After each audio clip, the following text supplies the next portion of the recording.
Today we are going to talk about the evade glitch in Pokemon Quest. So this is a really interesting glitch that was pretty much discovered on day 1, and I'm still trying to figure out how useful it is. Because on the surface, it sounds like the most broken thing ever, just by name. The evade glitch, does that mean I just never take damage? Well, kind of. So to perform the glitch, you need to just mash your evade button, but you need to do it in a very specific place. So this will take a little bit of finagle. Oh, there it is. Okay.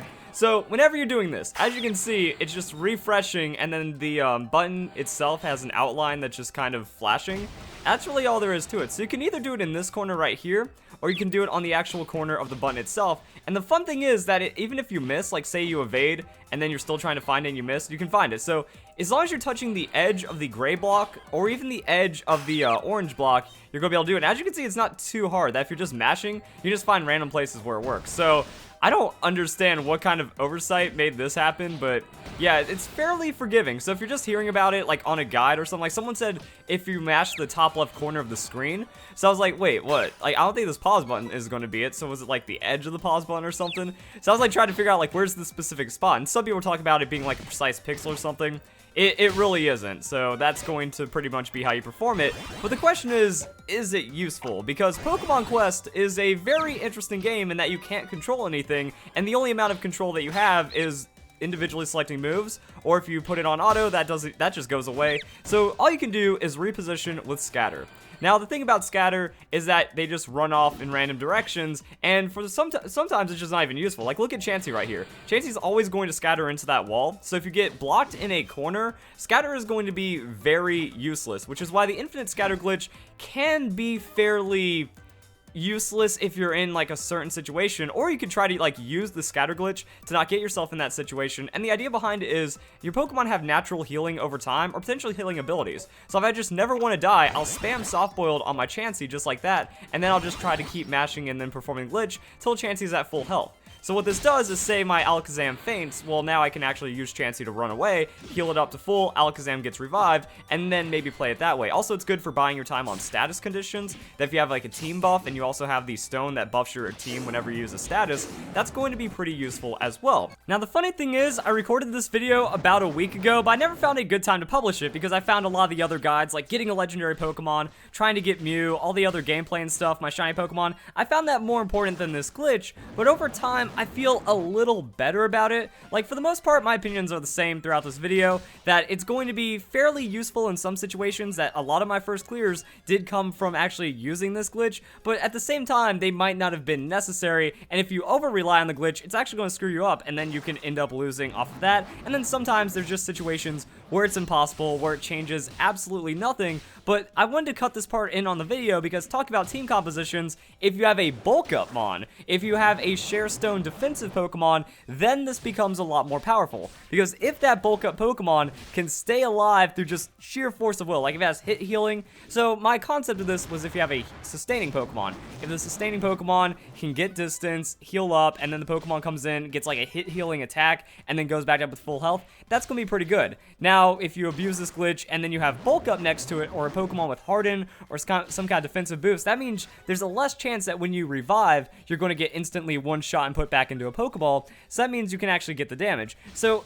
like I said, yeah, it's going to work. It might actually get you to win some things, but you do have to master it. There is a little bit of precision and stuff, and showing like from this, you know, this was only day 2 or day 3 after the game came out, so I wasn't really super used to scattering in general, let alone like using the more advanced method of trying to do it. So I do, for the sake, like I overdo it for the sake of the video.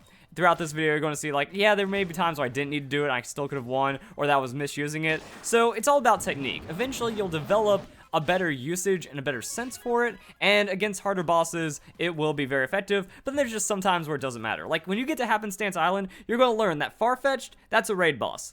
Sometimes, there's just nothing you can do about it. Same with Snorlax. If you can't get over its rest, you just lose. So there's some situations where you just lose, but at the same time, I guess, like, if you know this information, it could be useful, and then you can just kind of do it as you need. So if you guys enjoy this insight that was just kind of thrown somewhere in the video randomly about a week later.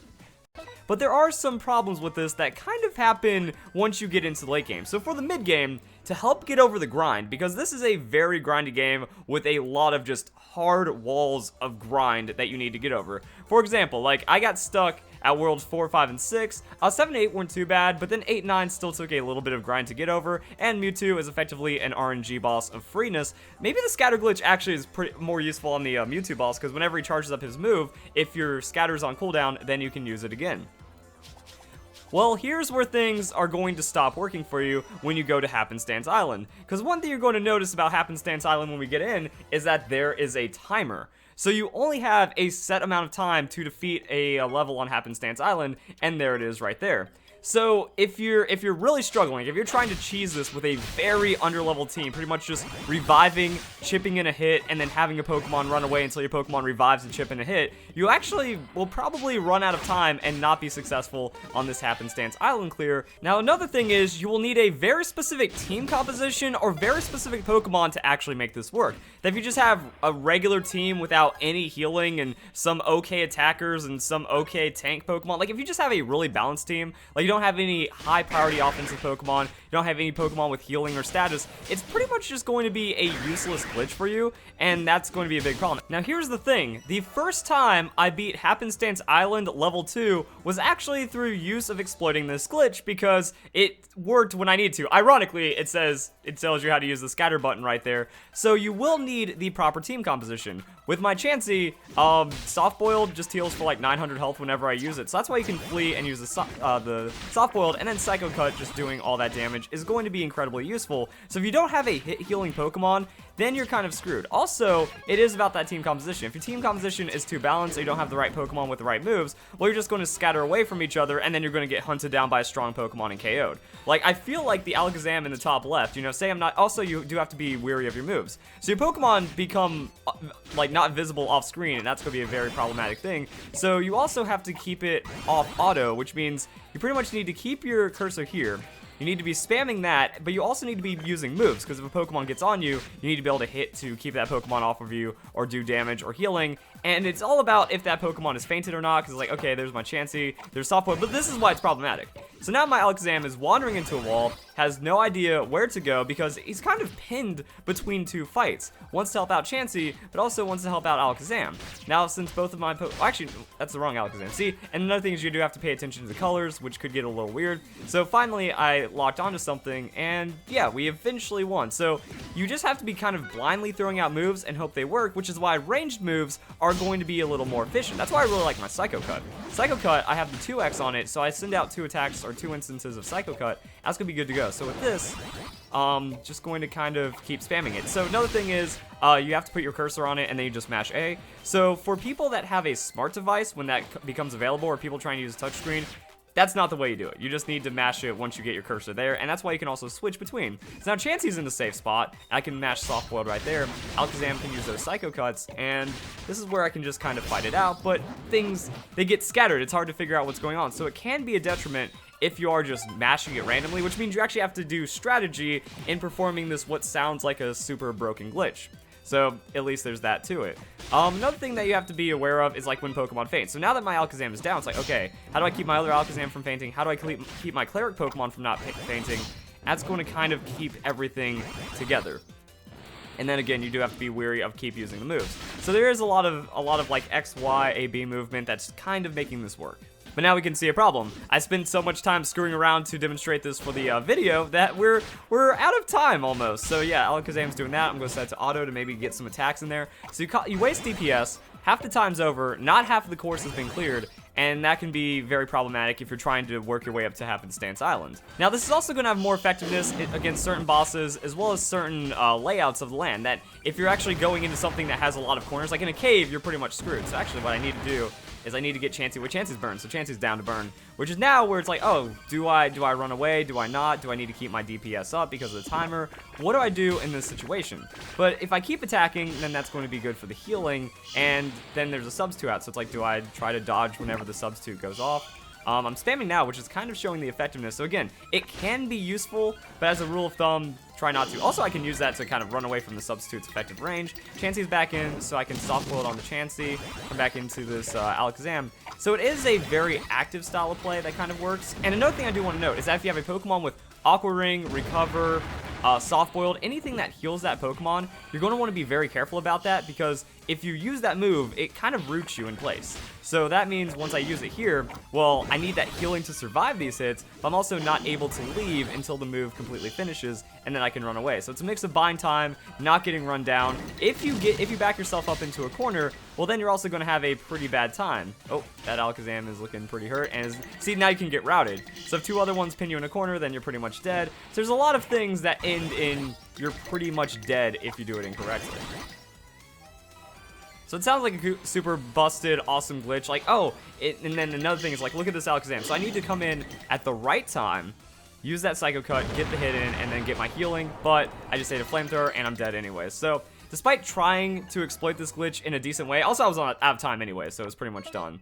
So by trying to exploit this glitch to a reasonable extent, not going to be the most perfect, flawless thing ever. And what I was also saying about bosses that work better on it is if a boss has a wind-up. So some bosses, they just throw out hard hits non-stop, they have status. The Eevee is especially annoying because it uses that substitute. And then the evolutions are providing a little bit of annoying support as well, especially if like that Flamethrower wall is just too much damage and you can't get in to heal or anything like that. That's going to be a pretty big issue. So Pokemon that actually broadcast when they're going to use a move, well then, yeah, that's when it's really easy because you can just pop out and then spam.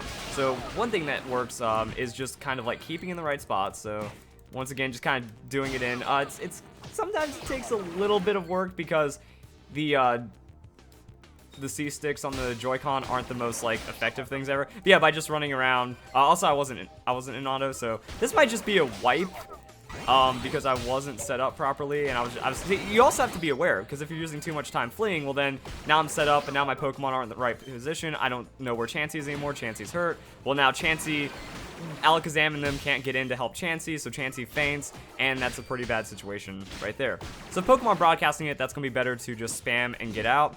And then the last thing I recommend is having a Pokemon with a repositioning move. Because if you're in a corner, and if, say, Alakazam uses Psycho Cut while in the corner, well then it can hit, and then hit again, and get out. Or there's a couple other moves, like, I believe it's Dragon Rush, I think, that kind of jumps ahead a little bit. So there's some moves that either give you a lot of distance, which you might be able to, like, sneak out with. There's also a couple other moves where you actually move yourself out of the way, and that's going to be the best thing.